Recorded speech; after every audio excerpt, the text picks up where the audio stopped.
Class. आज मैं आपको accounting item part 1 chapter number 4 journal की प्रॉब्लम नंबर 11 करवाऊँगी। ठीक है, तो ये देखिए बिज़नेस का नाम दिया हुआ है फैसल इंटरप्राइज। ठीक है, ये मेरा फॉर्मेट है, ये मैंने फॉर्मेट बनाया है, फॉर्मेट ड्रा की है, बिल्कुल एज इट इज़ ऐसे ही बनाना है। चूँकि डेट मेंशन नहीं थी, डेट नहीं दी हुई थी, ठीक है, तो इस वजह से हम ब्लैंक छोड़ देंगे, लेकिन लिखेंगे ज़रूर फॉर द मंथ ऑफ, आगे स्लैश डाल देंगे ताकि एग्जामिनर को पता हो कि हमें प्रॉपर फॉर्मेट कब पता है। ठीक है, अब हम जाते हैं प्रॉब्लम की तरफ। कह रहा है Faisal started business with cash. Faisal started business with cash. मैंने आपको बोला था जब भी बिजनेस स्टार्ट करे तो वो एंट्री क्या करता है, cash account debit and capital account credit करते हैं हम। Cash account debit and capital account credit.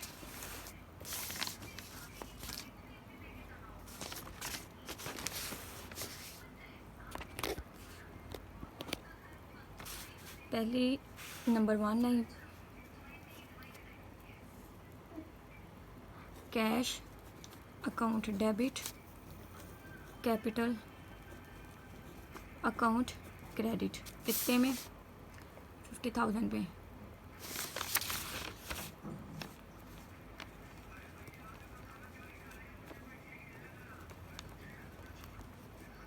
ठीक है, अब नरेशन लिख देंगे business started with cash. Business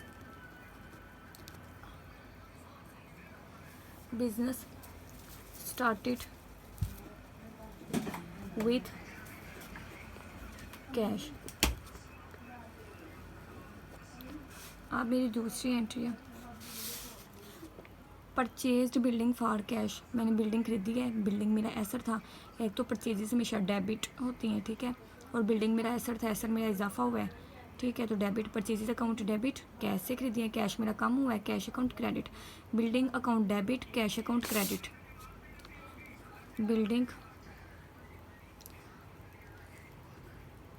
account debit cash account credit. कितने में, 10,000 में। यहाँ पे मैं लिख दूँगी 10,000। लिखेंगे building purchased for cash.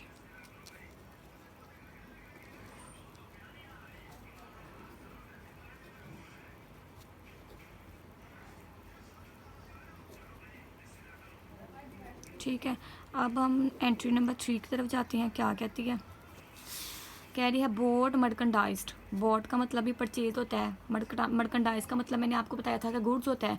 Purchase goods on account मतलब उधार खरीदी हैं।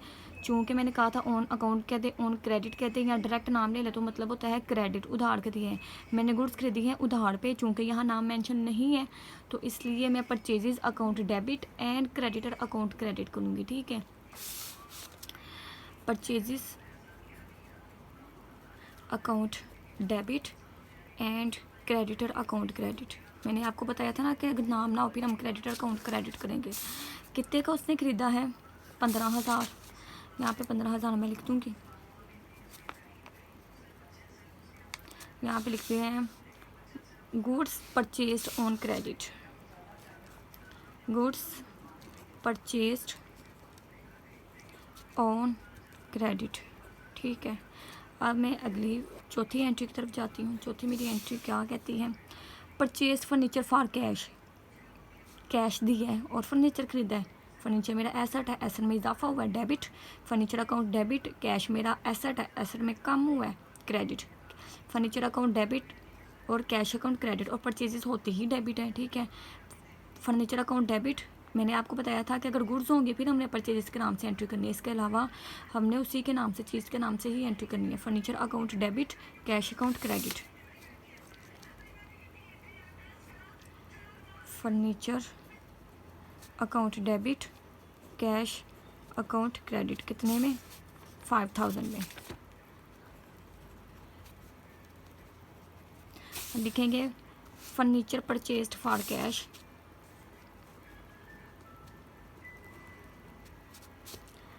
Purchased for cash. ठीक है, एंट्री नंबर 4 हो गया। अब 5 की तरफ जाते हैं। 5 वाली क्या कहती है, 5 वाली कहती है सोल्ड गुड्स फॉर कैश। हमने चीज़ें बेची हैं, मतलब जो चीज़ें हमने खरीदी थी ना, ठीक है, 15,000 की खरीदी थी, इसमें से 10,000 की हमने बेच दी हैं। 10,000 की हमने चीज़ें बेच दी हैं, मतलब गुड्स गई, गुड्स कम हुई, गुड्स मेरी कम हुई हैं, लेकिन मैं गुड्स के नाम से एंट्री नहीं करूँगी, सेल के नाम से करूँगी। सेल्स अकाउंट क्रेडिट, सेल मेरा रेवेन्यू है और रेवेन्यू हमेशा क्रेडिट ही होता है, ठीक है। एक ये, और ये मेरी गुड्स गई हैं, मतलब मेरे गुड्स में कमी हुई है तो इस वजह से ये क्रेडिट, ठीक है। और कैश मेरे पास आया है 10,000, कैश मेरे पास आया है, मेरे एसेट में इजाफा हुआ है तो debit. Sale account credit, cash account credit, cash account debit, cash account debit, sale account credit. कितने में? 10,000 में। सेल को हमने हमेशा क्रेडिट ही रखना है क्योंकि ये हमारा रेवेन्यू है, इनकम है, इनकम हमेशा क्रेडिट होती है, ठीक है। हम लिखेंगे sold goods for cash, sold goods for cash, ठीक है। अब 6वीं एंट्री की तरफ जाते हैं, क्या कहती है? Paid cash to creditor. देखिए हमने यहाँ से चीज़ें खरीदी थी क्रेडिटर से, 15,000 की उधार चीज़ें खरीदी थी, अब हमने उसको 15,000 में से 7,000 पे कर दिया है, ठीक है। लिखा हुआ फॉर गुड्स ऑन परचेज, मतलब क्रेडिटर को हमने 7,000 पे कर दिया है कैश, ठीक है। अब ये देखो ये कौन सी वाली एंट्री है? तीसरी एंट्री में हमने परचेजेस अकाउंट डेबिट किया था, क्रेडिटर अकाउंट क्रेडिट किया था, ठीक है। अब देखो यहाँ पे 15,000 मैंने देना था क्योंकि मैंने चीज़ें खरीदी थी, अब मैं 15,000 में से कितने मैंने पे किए हैं? 7,000 दे दी, तो यहाँ पे मेरा क्रेडिटर अकाउंट डेबिट क्रेडिट था, अब यहाँ पे चूँकि मैंने उसको पे कर दिया, मेरी लाइबिलिटी कम हुई है, इसलिए लाइबिलिटी कम हुई है तो डेबिट। कितना पे किया है? 7,000। कैश में पे किए, कैश पे किया ना मैंने, मतलब ठीक है, कैश मेरा कम हुआ है, कैश मेरा क्या था? एसेट था, कैश मेरा कम हुआ है, क्रेडिट 7,000 से। अब हम नरेशन लिखेंगे paid cash to creditor, paid cash to creditor, ठीक है। अब 7वीं एंट्री की तरफ जाते हैं। 7वीं एंट्री मेरी क्या कहती है? कह रही है sold goods to customer on account.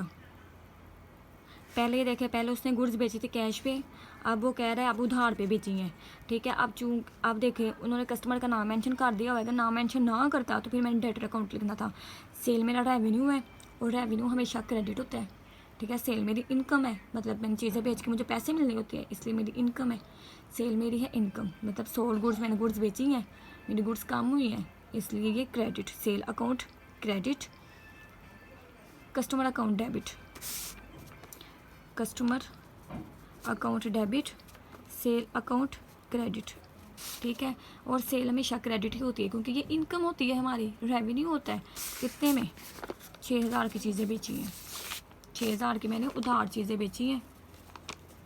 Cell के साथ हमेशा डेटर होता है, कस्टमर मेरा डेटर था, मतलब मैंने चीज़ें बेची हैं लेकिन अभी मुझे पैसे मिलने थे। डेटर वो होता है जिससे पैसे मिलने होते हैं, डेटर मेरा एसेट है, एसेट में इजाफा हुआ है तो कस्टमर अकाउंट डेबिट, ठीक है। इसकी नरेशन लिखेंगे sold goods to customer on account, goods sold to customer on account, ठीक है।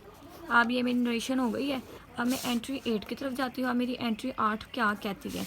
कहती है withdrew cash for personal use. कोई भी चीज़ जो कैश या पर्सनल यूज़ के लिए निकाले वो मेरी ड्राइंग्स होती हैं और ड्राइंग मेरा एक्सपेंस होती है, एक्सपेंस भरे तो डेबिट, ठीक है। Drawings account debit, drawings account debit, चूँकि मैंने कैश निकाला है, कैश निकला है मेरे बिजनेस से, कैश कम हुआ है, कैश अकाउंट क्रेडिट कितना है?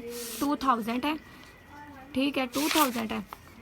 अब हम नीचे लिख देंगे नरेशन, इसकी लिखेंगे withdraw cash, cash for personal use, ठीक है। अब ये मेरी 8वीं एंट्री हो गई है। अब मैं 9 एंट्री की तरफ जाती हूँ। मेरी 9 वाली एंट्री क्या कहती है? कहती है रिसीव्ड कैश फ्रॉम कस्टमर, मतलब मेरे कस्टमर को, कस्टमर किधर है? कस्टमर को देखते हैं। कस्टमर वाली एंट्री देखो, ये है। कस्टमर को मैंने चीज़ें बेची थी 6,000 की, लेकिन मुझे अभी पैसे नहीं थे मिले हैं, ठीक है। अब वो कह रहा है मुझे कस्टमर से 3,000 मिल गए हैं, सही है।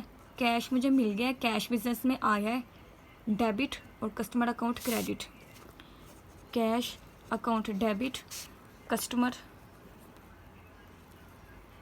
अकाउंट क्रेडिट, ठीक है। यहाँ पे कस्टमर देखो, कस्टमर मेरा डेटर था, इसने मेरे देने थे 6,000, ठीक है। अब यहाँ पे दे दिए इसलिए क्रेडिट, मतलब इसका खाता नील हो, मतलब इसने 6,000 में से मुझे 3,000 दे दिया, ठीक है।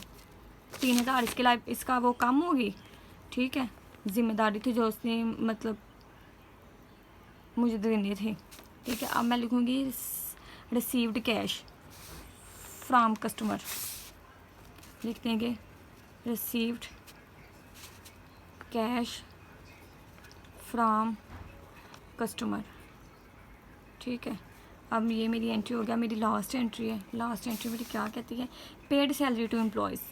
अगर सैलरी मुझे मिलती तो ये मेरी इनकम थी, अब मैंने सैलरी पे की है, अब ये मेरा एक्सपेंस है, एक्सपेंस भरे तो डेबिट, कैश से पे किया है, कैश मेरा कम हुआ है तो credit. Salary account debit, cash account credit. Salary account debit, cash account credit, कितने में, 3500 रुपये में। अब हम नीचे नरेशन लिख देंगे, paid salary to employ, paid